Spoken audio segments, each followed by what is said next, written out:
We would first like to say good morning to everybody in Cohort A who is tuning in from home. We know it's tempting to go back to bed, but let's try and get through this Friday together. That brings up a good question. Are students actually excited to be back, or are they already over it? What did they think about the safety measures? Well, our good friend George Starr went out and asked students about their thoughts on the school's COVID safety measures. Well, everyone's back in the building, hopefully for a while.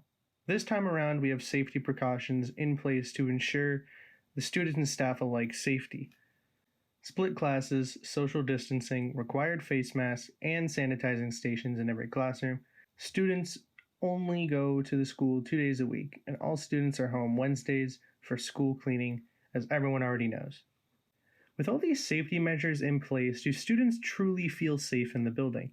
As long as everybody is safe, stay there 6 feet apart, and just keep everybody safe and learn everything is straight. Just for the social aspect of it, but for safety, I don't agree with it at all. I feel like for safety, we should be remote. I feel like during, like when we first shut down, I wasn't really as focused as I could have. I was just at home, just like chilling. It just felt like a vacation sort of. But actually going to school, it feels like I'm actually going to school. I'm actually going to be doing my work. I'm actually very glad about it. I didn't really like remote learning. Students may still be able to contract COVID-19, even with the measures in place, or at work if students are at their jobs after school or on the weekends. I feel like if someone were to get COVID-19, the school would be properly prepared for it, so I'm not really too worried about it. I think there'll be some little mistakes here and there, and it'll just happen from that. This issue may be a big role in deciding if it's safe or not. Teachers cannot account for where students go and who they interact with outside of school. Last year after the school shut down, I'm sure we all remembered the remote learning. The school could go back to full remote if needed, as much as I'm sure we all wouldn't want that. It is a necessary procedure if school becomes too dangerous. I don't think we would be prepared for that if needed. I don't think anyone would do it. Everybody has their Chromebooks or like a phone at least, so I feel like if a situation like that were to happen, I think they'd be fully prepared. If it gets any worse than this, I feel like we should just go all back hybrid. As long as everybody's safe, and if that's a smart choice we gotta make, then it's gonna happen. Long story short, just wear a mask and follow the rules set in place, including any additional rules added in the future. Be safe, everyone. This has been George Starr for Code Blue News. Back to you in the studio. 3, 2, 1. Thanks, George. Over the past few weeks, wildfires have been raging all over the West Coast. Over 3 million acres have already been incinerated, with thousands of people evacuating their homes to try and escape the blaze. The confirmed death toll is 35, with people still unaccounted for. Experts say accelerating climate change is causing these massive wildfires. Governors in California, Oregon, and Washington have all declared a state of emergency in their states due to the crisis. And less terrifying news, HMHS Picture Day is on the horizon. Actually, I'd argue that's more terrifying. Of course, this year due to COVID-19, both cohorts will have their own designated picture day. These dates are on October 1st for Cohort A and October 2nd for Cohort B. A few weeks ago, the Massachusetts state primary took place. Andrew LaRossi has been covering this election since February. He has gone to the February debate, Brockton caucus, and a few events since. He is here to cover the major senator matchup between Senator Ed Markey and Representative Joe Kennedy III, as well as other races during the night. The Massachusetts primaries were held on September 1st, after being delayed due to COVID-19. Republican and Democratic primaries were held statewide on different levels of government, from local to state positions. The overall voter turnout was one of the highest in state history, hitting 1.4 million. The first major election was the Senate primary. On the Democratic side, Congressman Joe Kennedy III challenged incumbent Senator Ed Markey. The race was extremely heated, with Markey and Kennedy attacking each other repeatedly. The Kennedy family name was also brought up dozens of times. I challenged the congressman to say that if any super PAC gets in, that it only be positive and that it be disclosed money. And so right now what the congressman is saying is, with all these relentless ads coming in, he says, I have no idea if my father, he's saying, I have no idea if my father is providing the funding for all of these negative ads that are being run, because they should be positive. Any super PAC for me should be positive, any super PAC for him. So here's what I would say to the congressman.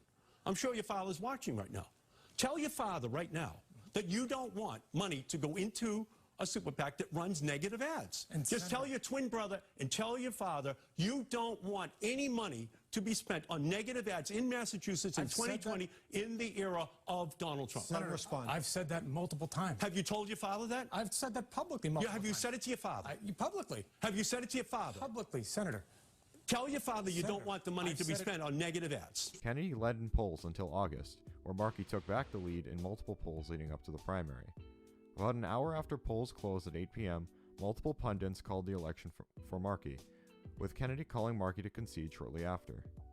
Markey won with 55.4% of the vote compared to Kennedy's 44.6%. As you can see on the map, Markey did well in the North Shore, Boston, the greater Boston area, western Massachusetts, and the Cape and the Islands. Kennedy did well in the South Shore and central Massachusetts. This is the first time a Kennedy has lost a Democratic primary in Massachusetts. The family is now 26-1. Markey is expected to easily win the general election against Republican Kevin O'Connor in November. In other contested Democratic primaries, Holyoke Mayor Alex Morse lost 59% to 41% to incumbent Congressman Richard Neal in Massachusetts' 1st District. In Kennedy's vacated seat in Massachusetts' 4th District, a crowded primary of 9 candidates were on the ballot. Former Republican Jake Auchincloss squeaked by with a win, picking up 22.4% of the vote. His second-place challenger, Jesse Mermel, picked up 21.3% of the vote. The other 7 candidates split votes among themselves and had no path to victory. In Massachusetts' 8th District, where Holbrook is in, incumbent Congressman Stephen Lynch won 66.7% of the vote, compared to challenger Robbie Goldstein's 33.3%. All the winners of the Democratic primaries are expected to easily win in the general election in November. This has been Andrew Rossi with Code Blue News, signing off. Thanks, Andrew. More than 6 months ago in Louisville, Kentucky, police executed a no-knock warrant on an apartment. During the raid, 26-year-old EMT Brianna Taylor was shot and killed while police were trying to arrest her boyfriend. She was unarmed. On Tuesday, the city of Louisville, Kentucky reached a $12 million settlement with the family of Brianna Taylor. Louisville Mayor Greg Fisher said that police reforms will be coming as a result of the killing. Fisher stated that the reforms would include more oversight from top officials in the department, creating a program for social workers to help officers on specific calls, and an overhaul of how search warrants are obtained. Despite the plans for reform and the settlement, none of the involved officers have been charged with any crime, despite the calls by the public and the Taylor family. Over the long break, I'm sure everyone has burned through their music playlists. If you're looking for something new to listen to, Chuck LaRossi might have the answer for you in his new segment called Review 60. Hey everyone, I'm Chuck and this is Review 60, the segment where I review albums and under 60 seconds are over. This is Igor, an album by Tyler the Creator that came out in 2019 with beautiful instrumentation, one of Tyler the Creator's best albums, and here's why. On tracks like New Magic Wand, the loud experimental drums and 808s really enlighten you through the moment. You know, it gives you this feeling of I can do whatever I want. Then you go to songs like Gone Gone / Thank You that give you this symphony of different drums, percussion, and a lot of synthesizers. A lot of synthesizers throughout this album. From features on the hit single Earthquake from Playboi Carti, Mr. Pissy Pamper himself, as well as Kanye West on songs like Puppet. This album was amazing. It's one of Tyler the Creator's best. And I wish I could go even more than 60 seconds. But for the first ever review of this segment, this is a crisp to perfect 10. No, I'm not Anthony Fantano. I'm Chuck LaRossi, and you just watched Review 60. Thank you. A crisp 10.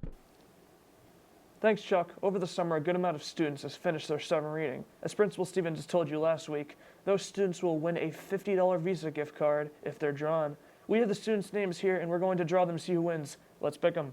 Also, Dominic graduated, so there's no way he can win. Nice. One each.